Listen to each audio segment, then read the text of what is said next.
Feeling stuck in your career, or maybe you're just unsure of your next move. Imagine having a mentor who not only guides you through the complexities of organization, but fast tracks your growth with hard earned wisdom that you would normally spend years discovering on your own. So, my question is this, family: what's holding you back from seeking that guidance today? You mind if I share a short story with you? The first time that I got my very first mentor, I was nervous because I didn't know what I should or I shouldn't share. And it was internal, it was inside the organization that I was currently working at that time. But I knew I needed a mentor just as bad as anyone that was around me. But I wanted to think outside the box. And I went to an executive door, I knocked on it and I said, "Hey, we've spoken before because I've helped you in certain situations that you needed with regards to some of your direct reports and the feedback that I got from them. And just us conversating, I realized that you have something special and I would love the opportunity if you would mentor me." And that was my spill. I may have left out a couple pieces, but it was just, I literally did it. And I have to be honest with you, family, it was very uncomfortable because not only was I going 5 to 6 levels ahead of me and asking for that mentorship, I was also doing it in a way that was unorthodox. I didn't say, "Hey, can we schedule a meeting to talk about if you would be open to being my mentorship?" No, I walked right in and I said, "Hey, if you don't want to do it, no worries. I just thought that I would come and talk to you." And I have to be honest with you, long story short is this gentleman took me on and he's been, I think it's probably going on 20, 25 years that he has been one of my main mentors besides my other mentor who was Phil. Shout out to both of those mentors, Byron and Phil, because they poured a lot into me and they're continuing to pour. And now I'm at a state where I'm able to provide value as well. But I look to them, as I shared with you before, I have my counsel, and these two sit up high on my counsel that I go through when we talk and troubleshoot things because they've been through it. They have more wisdom in certain areas than I do. So I want to leverage that wisdom. So today's episode, we're going to talk about the importance of mentorship. And most people get mentorship wrong. And what I mean by that is they don't take the opportunity to really pick their mentor's brain or pull that wisdom out of them. And so I'm going to unpack that for you today. And we're going to jump right into today's content. Point number one: how to manage imposter syndrome as a PM. Now you're saying, ED, this is about mentorship. How does imposter syndrome come in? See, one thing you have to love, and when you have an exceptional mentor, they're going to challenge you in a way that you're going to start having imposter syndrome. What? Yes. If you have an exceptional mentor, they're going to challenge you in a way that you are going to feel that you have imposter syndrome because they see something in you that right now you haven't realized that's inside of you. See, many PMs face self-doubt, especially in newer, challenging roles. Overcoming this start with recognizing your achievements and embracing continuous learning. Imposter syndrome is real, family. I've experienced it. There are many project managers that have experienced it. So my actionable tip here is to continue to empower yourself by writing down maybe 3 to 5 wins of accomplishments that you achieved that week or the prior week, and revisit them when self-doubt arises. Listen, we all go through self-doubt, but it's how we approach the self-doubt that we're experiencing. Some people experience self-doubt and they just say, "You know what, I just can't do it. It's not even possible." Then you have others who have exceptional mentorship that show them, yes, you are the one. You have the opportunity to change it, but you have to do the work. Point number two: how to adapt when project priorities change suddenly. As a project manager, you may have a priority that this project that you're leading, let's say you have 2 projects and one of the projects is a high level, it's definitely a priority. Then next thing you may get pulled in by the PMO or even your manager and say, "Hey, you know what? The customer or the client basically changed their mind. They really want to get this done a month earlier." So when sudden changes require flexibility and adaptability, you have to realign your goals without losing focus. I like that. You know why I like that, family, is because in life, just in life in general, when our goals have to change, sometimes we lose focus. Why do we lose focus? Because we keep looking in the rear view mirror instead of looking in the windshield of where we're going. Hey, though the goals have changed, the goalpost has shifted. So now we must shift with the goalpost. Here's my actionable tip. Hold a quick team meeting to reassess priorities and communicate the changes transparently, and then adjust the project schedule and your project plan in a collaborative fashion. Point number three, how to handle difficult stakeholders. If you're stepping into this thing that I love, that I hope you fall in love with, called project management, one of the things you're going to deal with is people consistently and stakeholders, difficult stakeholders. And I'm not going to sugarcoat it because that's not what you came for. I always like to be transparent because I want to make sure that if anybody makes this decision to get in project management, that they have a very transparent look at the craft. And so difficult stakeholders can derail a project if not managed effectively. Understanding their motives and addressing their concerns ensures a smoother collaboration. This is why it's important to have that mentor to help guide you in that particular area. Here's my actionable tip. Use active listening techniques during meetings to restate their concerns and show understanding, and then document their expectations to revisit them during follow-ups. Point number four, what are the unspoken rules and cultural nuances as this organizations that I should be aware of?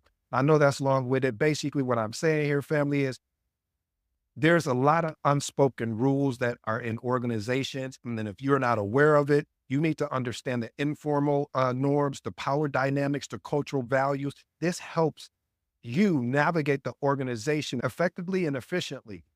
Here's my actionable tip. Ask your mentor for examples of behaviors that are rewarded or discouraged, and observe interactions to refine your approach. You're constantly refining because the organization continuously to change. Point number five, how to say no without damaging a relationship. Let's just be honest. When you're a project manager, the majority of the time, you feel like you're always saying yes, but that's not the right approach. We have to understand saying no could be necessary to manage unrealistic expectation, but it needs to be done tactfully and professionally so you can maintain the relationships and trust. Just don't say, hey, I don't think it would be done, because you don't have an executive to say, why don't you think it could be done?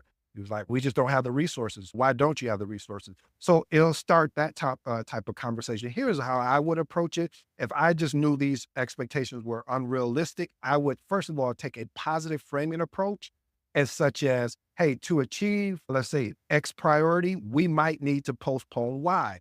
This emphasis, by me doing this, family, it allows me to emphasize alignment with the shared goal. So if you want me to do X, we may either need to postpone Y, we may need to either bring in more resources, but we won't be able to do both at the high level that you want, but we definitely can do one, and we can circle back, and as we're closing down the other project, speed up the other project that we were working on even faster. Point number six, how to build credibility quickly with new team. See, building trust and respect with a new team sets the foundation, especially for your project success. So by being able to demonstrate competency, reliability, and openness shows that you are a dependable leader. I always talk about, even though the title says manager, meaning project manager, we are leaders in this field. So here's my actionable tip. Ensure that you're scheduling one-on-one meetings with each team member in the first week to understand their role, their challenges, and also their expectation. See, by using this insight, family, you acknowledge their expertise and you align with their responsibility as well as their strength.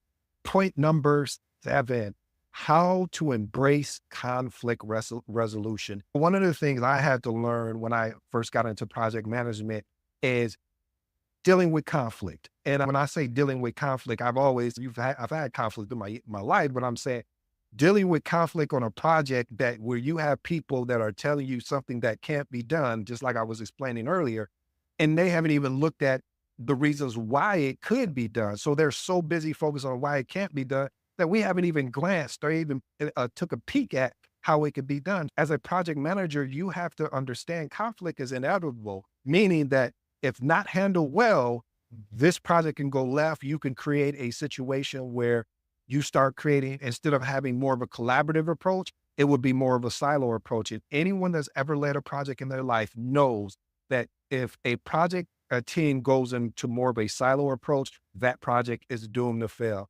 There's exceptions to the rule, but every time that has happened to me, the project did horribly. And it took for me to basically work with the team to improve that collaboration. Here's my actionable tip. During disputes, we have to, and I do mean we have to focus on the shared goals of the project and facilitate discussions to identify solutions without just always assigning blame. How do we resolve this? Not about, oh, he's the one that did it. No. How do we start working on solutions?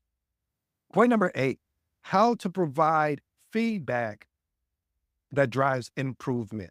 Again, how to provide feedback that drives improvement. Effective feedback is specific, actionable, and it delivers in a way that inspires growth rather than discourages effort. One of the things that frustrates me, and this is why again, it's important to have a mentor, is that when your mentor, and you have to give them, you have to make them feel comfortable enough that they could be able to give you direct feedback and understand their intentions.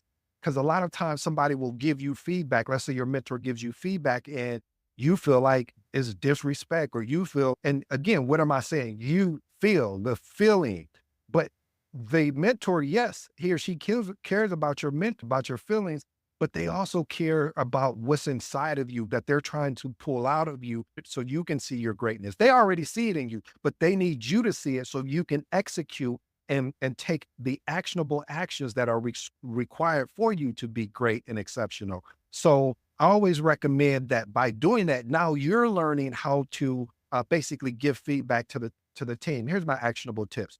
Use a situation behavior impact method. What is that?